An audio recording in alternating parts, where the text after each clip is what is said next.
사무엘하 20장 14절부터 22절까지 말씀입니다. 세바가 이스라엘 모든 지파 가운데 두루 다녀서 아벨과 벳마아가와 베림 온 땅에 이르니 그 무리도 다 모여 그를 따르더라. 이에 그들이 벳마아가 아벨로 가서 세바를 애우고 그 성읍을 향한 지역 언덕 위에 토성을 쌓고 요압과 함께한 모든 백성이 성벽을 쳐서 헐고자 하더니 그 성읍에서 지혜로운 여인 한 사람이 외쳐 이르되 들을지어다 들을지어다 청하건대 너희는 요압에게 이르기를 이리로 가까이 오라 내가 내게 말하려 하노라 한다 하라. 요압이 그 여인에게 가까이 가니 여인이 이르되 당신이 요압이니까 하니 대답하되 그러하다 하니라. 여인이 그에게 이르되 여종의 말을 들으소서 하니 대답하되 내가 들으리라 하니라. 여인이 말하여 이르되 옛 사람들이 흔히 말하기를 아벨에게 가서 물을 것이라 하고 그 일을 끝내었나이다. 나는 이스라엘에 화평하고 충성된 자 중 하나이거늘 당신이 이스라엘 가운데 어머니 같은 성을 멸하고자 하시는도다. 어찌하여 당신이 야훼의 기업을 삼키고자 하시나이까 하니 요압이 대답하여 이르되 결단코 그렇지 아니하다. 결단코 그렇지 아니하다. 삼키거나 멸하거나 하려 함이 아니니 그 일이 그러한 것이 아니니라. 에브라임 산지 사람 비그리의 아들 그의 이름을 세바라 하는 자가 손을 들어 왕 다윗을 대적하였나니 너희가 그만 내주면 내가 이 성벽에서 떠나가리라 하니라. 여인이 요압에게 이르되 그의 머리를 성벽에서 당신에게 내어 던지리이다 하고 이에 여인이 그의 지혜를 가지고 모든 백성에게 나아가매 그들이 비그리의 아들 세바의 머리를 베어 요압에게 던진지라. 이에 요압이 나팔을 불매 무리가 흩어져 성읍에서 물러나 각기 장막으로 돌아가고 요압은 예루살렘으로 돌아와 왕에게 나아가니라. 아멘. 오늘은 구약의 그리스도 78번째 시간인데요. 저는 오늘 본문 말씀을 가지고 교회는 승리합니다 라는 제목으로 함께 은혜를 나누고자 합니다. 본문은 사무엘하 11장의 밧세바 사건으로부터 시작된 하나님의 징계가 마무리되는 부분입니다. 또한 사무엘 상하가 마무리되는 부분이기도 합니다. 이렇게 마무리되는 부분에서 어떻게 보면 많은 우여곡절을 겪었던 다윗 왕이 통치했던 하나님의 나라 이스라엘이 마지막에는 승리로 끝나는 것을 보면서 오늘날의 우리 교회도 또 우리의 인생도 우리의 가정도 많은 우여곡절이 있지만 또 많은 그러한 어려움들이 있지만 그럼에도 불구하고 하나님의 주시는 은혜와 또 힘으로 인해서 승리하게 될 줄 믿습니다. 오늘도 하나님이 주시는 말씀 안에서 다시 한번 소망을 가지고 우리의 가정 또 우리의 교회 또 나라와 열방이 주님 안에서 승리하게 된다는 것을 믿으시기 바랍니다. 오늘 본문에 보면은 이제 다윗 왕이 압살롬의 반역을 막아내고 그 당시에 불안정한 정세를 틈타서 세바가 또다시 반역을 일으키는 내용이 있습니다. 이러한 내용 속에서 이제 이 모든 원인은 다윗 왕의 범죄에 있었는데 그럼에도 불구하고 이 문제를 해결해 주시는 분도 하나님이십니다. 우리도 이제 여러 가지 문제들을 맞이하게 될 때 가정과 또 교회 안에서 문제를 맞이하게 될 때 곰곰이 생각해보고 또 기도해보면 결국 그 문제의 원인은 나에게 있음을 발견하게 됩니다. 나의 연약함, 또 나의 죄, 또 나의 이런 부족함들, 나의 인격적인 여러 가지 미성숙함들, 여러 가지 문제들이 나 때문에 오는 것을 알게 되지만 그러함 속에서도 하나님의 용서와 도우심을 간구하며 회개하며 주님 앞에 나아갈 때에 하나님이 오늘 본문의 다윗의 위기를 극복하게 해주신 것처럼 우리의 위기 또한 극복하게 해주실 줄 믿습니다. 사무엘하 19장에서는 이제 압살롬의 반역이 실패하고 쫓겨났던 다윗 왕을 예루살렘으로 모셔오는 일로 인해서 유다 지파와 열 지파 간의 다툼으로 끝이 나게 됩니다. 그리고 20장에는 그 다툼 속에서 이제 세바가 반역을 일으키는 내용으로 시작합니다. 사무엘하 20장 1절 말씀입니다. 마침 거기에 불량배 하나가 있으니 그의 이름은 세바인데 베냐민 사람 비그리의 아들이었더라. 그가 나팔을 불며 이르되 우리는 다윗과 나눌 분깃이 없으며 이새의 아들에게서 받을 유산이 우리에게 없도다. 이스라엘아 각각 장막으로 돌아가라 하매. 여기서 세바라고 하는 사람이 등장하는데 이제 그는 베냐민 사람이었습니다. 베냐민 사람이 계속해서 이제 다윗의 왕국을 위협하고 또 여러 사람들이 다윗의 마음을 힘들게 하고 있는데 그 시작하는 그 표현이 이제 마침이라는 단어로 시작합니다. 불량배 세바는 원래 있었던 사람이죠. 원래 베냐민 사람이었지만 마침 그 상황이 되어서야 이제 활동하기 시작합니다. 반역을 하게 되는데 그 반역은 성공적이었습니다. 유다 지파의 불만을 품었던 다른 10지파가 이제 세바를 따르게 됩니다. 사무엘하 20장 2절 말씀입니다. 이에 온 이스라엘 사람들이 다윗 따르기를 그치고 올라가 비그리의 아들 세바를 따르나 유다 사람들은 그들의 왕과 합하여 요단에서 예루살렘까지 따르니라. 압살롬의 반역을 생각해 보면 4년 동안 압살롬이 차근차근 준비해서 이제 백성들의 마음을 도둑질하면서 이렇게 계획했었습니다. 그런데 세바의 반역을 보면은 이러한 준비나 계획도 없이 딱 그러한 상황이 되니까 마침 그렇게 반역을 일으켰을 때 많은 이스라엘 백성들이 그 반역에 따라가게 되고 그 반역으로 인해 나라 전체가 다시 한번 위기에 빠지게 됩니다. 이스라엘은 적대국의 침략에는 강했지만 내부의 갈등과 또 반역에는 속수무책이었습니다. 여기서 세바를 표현하는 한 단어는 불량배입니다. 이 불량배는 히브리어 원어로 벨리알인데 이는 사탄의 별명이기도 합니다. 고린도후서 6장 15절에 보면 벨리알에 대해서 말씀하는데 고린도후서 6장 15절에 그리스도와 벨리알이 어찌 조화되며 믿는 자와 믿지 않는 자가 어찌 상관하며 이런 말씀을 합니다. 하나님의 나라인 교회도 이제 내부의 갈등을 기다리는 존재가 있습니다. 바로 사탄입니다. 그 갈등이 불거질 때에 그때가 바로 마침이라는 그 시기가 되어서 이제 사탄은 교회를 어지럽힐 것입니다. 사실 유다 지파와 열 지파 간의 갈등의 원인은 더 깊은 곳에 있었습니다. 유다 지파와 열 지파 양쪽 다 압살롬의 반역에 깊게 관여했었습니다. 그 반역에 참여했었습니다. 즉 그들은 다윗 왕 앞에서 이제 죽음을 당해도 마땅한 대역 죄인들이었습니다. 그런데 압살롬의 반역이 실패하고 나자 이제 이스라엘 백성들이 모두가 그 반역에 대부분 참여했기 때문에 죄를 물을 수가 없게 됩니다. 또 그 원인도 다윗 왕의 범죄였기 때문에 다윗 왕도 그들에게 죄를 이렇게 꼬치꼬치 묻지 못합니다. 그런데 그때를 틈타서 그 반역에 참여했던 그 유다 지파와 열 지파의 사람들은 다윗 왕에게 진정으로 용서를 구하지 않았습니다. 그렇기 때문에 용서를 받은 그러한 감사도 없게 되었습니다. 그러다 보니 더 이상 그 감사가 없게 되니까 이제 눈앞에 이익에 눈이 멀어서 기득권 싸움을 벌이게 되었습니다. 즉 그들에게는 진정한 회개와 감사가 없었기 때문에 눈앞에 이익을 쫓아 세상 나라의 사람들처럼 살게 되었고 그 갈등을 틈타서 이제 사탄이 활동하게 되고 나라는 큰 위기에 빠지게 됩니다. 교회 안의 갈등도 마찬가지입니다. 교회의 머리 대신 예수님께 대한 진정한 회개와 감사가 없다면 교회는 자기 주장과 기득권 다툼이 가득한 세상 나라로 전락하고 말 것입니다. 그리고 교회는 큰 위기 가운데 빠지게 될 것입니다. 다윗 왕은 이러한 세바의 반역에 큰 위기를 느끼고 아마사에게 3일 안에 군대를 모아서 반역을 진압하라고 명령합니다. 아마사가 지체하자 다윗 왕은 아비새에게 또 세바를 뒤쫓으라고 명령합니다.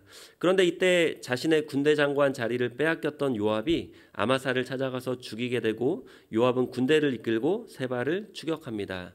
사실 아마사는 압살롬의 군대 장관이었습니다. 그리고 요압과는 이제 사촌 지간입니다. 그리고 다윗과도 이제 비슷한 조카입니다. 다윗의 조카입니다. 그런데 이제 다윗은 아마사에게 군대 장관 자리를 맡기고 요압을 군대 장관 자리에서 내리고 이제 새로운 이제 군대를 이끌게 하려고 했는데 거기에 이제 앙금을 품었던 요압이 아마사를 찾아가서 죽이게 되고 이제 군대를 이끌고 세바를 추격하게 되는데 이러한 모습들을 볼 때는 당시 이스라엘만 하나가 되지 못한 것이 아니라 그 군대의 내부도 하나가 되지 못하고 있었고 또 다윗 왕의 그러한 권위가 제대로 인정받지 못하고 있는 모습을 볼 수가 있습니다.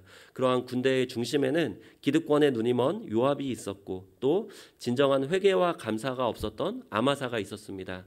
사실 아마사는 압살롬의 군대 장관이었기 때문에 다윗 왕에게 용서를 받은 그러한 것에 대한 철저한 회개가 있어야 됐고 감사가 있어야 됐고 또 거기에 대한 철저한 순종이 있어야 됐는데 그러한 모습들이 없었기 때문에 다시 한번 내부에 또 한 번의 분열이 일어나게 됩니다.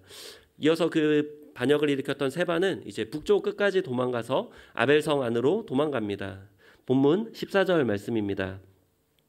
세바가 이스라엘 모든 지파 가운데 두루다녀서 아벨과 벳마아가와 베리몬 땅에 이르니 그 무리도 다 모여 그를 따르더라. 그렇게 세바가 아벨성 안으로 숨게 되자 이제 요압의 군대는 세바를 잡기 위해 아벨성을 무너뜨리려고 합니다. 사무엘하 20장 15절 말씀입니다.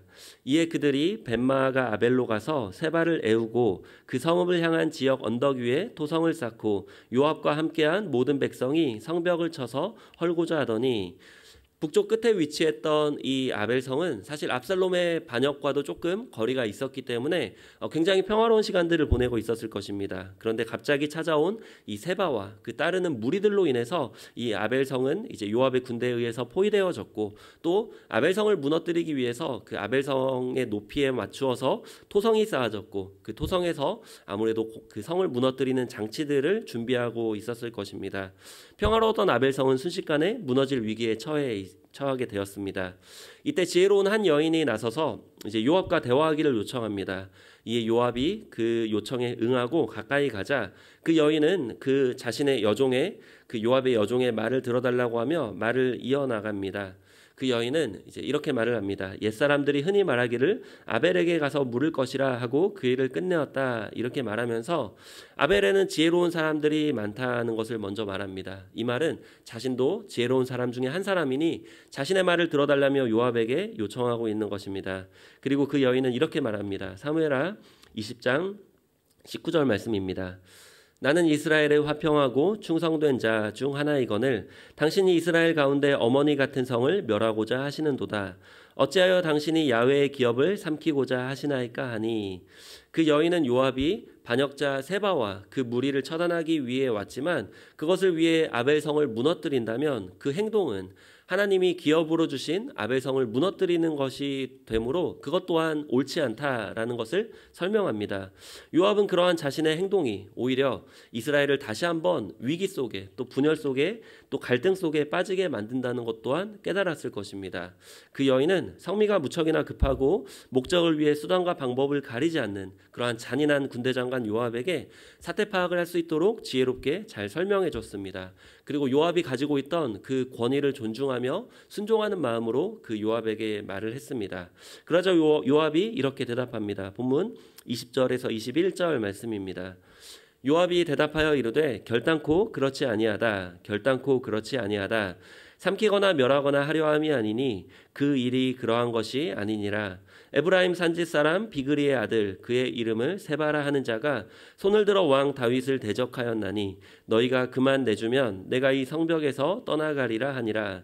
여인이 요압에게 이르되 그의 머리를 성벽에서 당신에게 내어 던지리이다 하고, 요압은 자신의 목적이 그 아벨성을 무너뜨리는 것이 아니라 그 세바를 찾아내서 처단하는 것을 다시 한번 깨닫게 되었고, 이제 그 여인과 약속을 합니다. 그 세바만, 우리의 그 세바의 목만 내어주면 이 성벽에서 물러나겠다, 성벽의 평화를 지켜주겠다, 이렇게 약속을 하자 여인도 요압에게 세바의 머리를 주겠다고 약속합니다.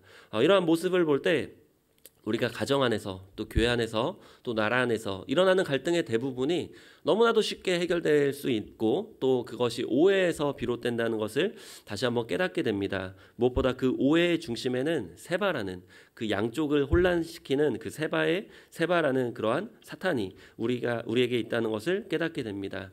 사실 가정 안에서 이렇게 크고 작은 다툼이 일어나게 될 때에 사실 그 원인은 별거 아니지만 그 원인으로 인해서 오히려 가정이 힘들어지고 또 자녀들도 그 옆에서 같이 상처받는 그러한 모습들을 이제 가끔 경험하게 되는데, 이러한 모습을 볼 때 그 원인인 그 세바, 또 그 세바처럼 그 우리의 마음을 또 다투게 하고 부추기는 그러한 사탄만 우리가 결박한다면 얼마든지 가정 안에, 또 교회 안에 이 위기는 쉽게 극복될 수 있습니다. 그의 그 여인은 이제 백성에게 나아갑니다. 사무엘하 20장 22절 말씀입니다. 이에 여인이 그의 지혜를 가지고 모든 백성에게 나아가매 그들이 비그리의 아들 세바의 머리를 베어 요압에게 던진지라. 이에 요압이 나팔을 불매 무리가 흩어져 성읍에서 물러나 각기 장막으로 돌아가고 요압은 예루살렘으로 돌아와 왕에게 나아가니라. 백성들은 그 여인의 말을 듣고 반역자 세바의 머리를 베어 요압에게 던졌습니다.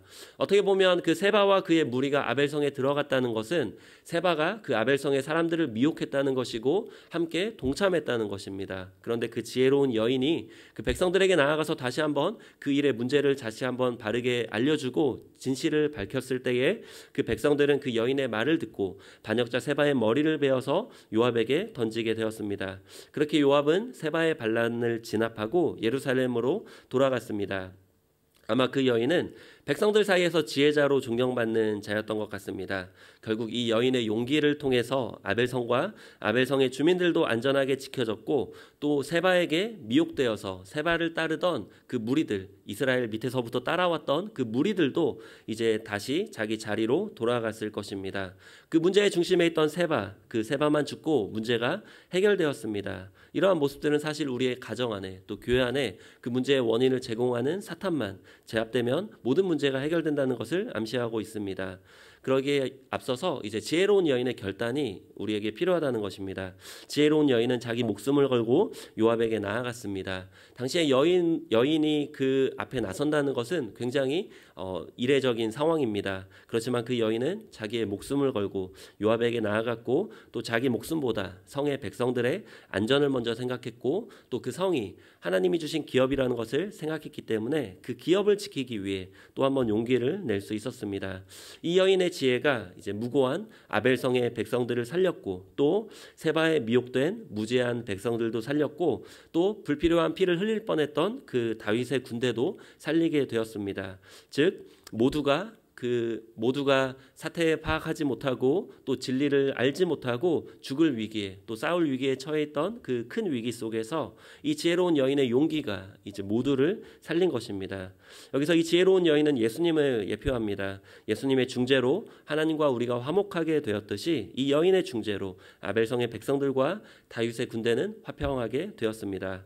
원래 아벨성의 백성들과 다윗의 군대는 서로 원수가 아니었습니다. 그런데 그들끼리 서로 칼을 겨누게 만든 것은 원수 세바였습니다. 우리의 가정도 서로 원수지간이 아니라 가족입니다. 또 교회도 서로 원수지간이 아니라 가족입니다. 우리끼리 칼을 겨누게 만드는 것, 우리를 미워하게 하고 다투게 하고 원수로 만드는 것은 그 원수 사탄 마귀입니다. 그리고 이 세바의 목적은 세바의 그 결과로는 결국 그 나라를 몰락하게 하고 그 하나님의 나라를 무너뜨리는 것입니다. 마찬가지로 사탄의 목적은 우리끼리 다퉈서 이 하나님의 나라인 교회와 가정이 무너지게 만드는 것입니다. 그럴 때 우리는 지혜로운 여인과 같은 이러한 용기가 필요합니다. 또 그러한 말을 할 때에 권위에 순종하며 또 사랑으로 그 진리 안에서 말을 해야 됩니다. 그럴 때 요압과 같이 그러한 순간적인 상황으로 인해서 자신의 이성을 잃고 또 폭력적인 성향 속에 있는 그러한 사람들까지도 그 여인의 사랑의 말을 통해서 진리의 말씀을 통해서 다시 한번 돌아오게 되고 그 나라는 위기 속에서 다시 한번 회복될 줄 믿습니다. 오늘도 진리를 사랑으로 전하시는 참된 지혜를 가지고 우리의 가정을 살리고 또 교회를 살리고 나라와 열방을 살리시는 저와 여러분이 되시길 예수님의 이름으로 축원드립니다.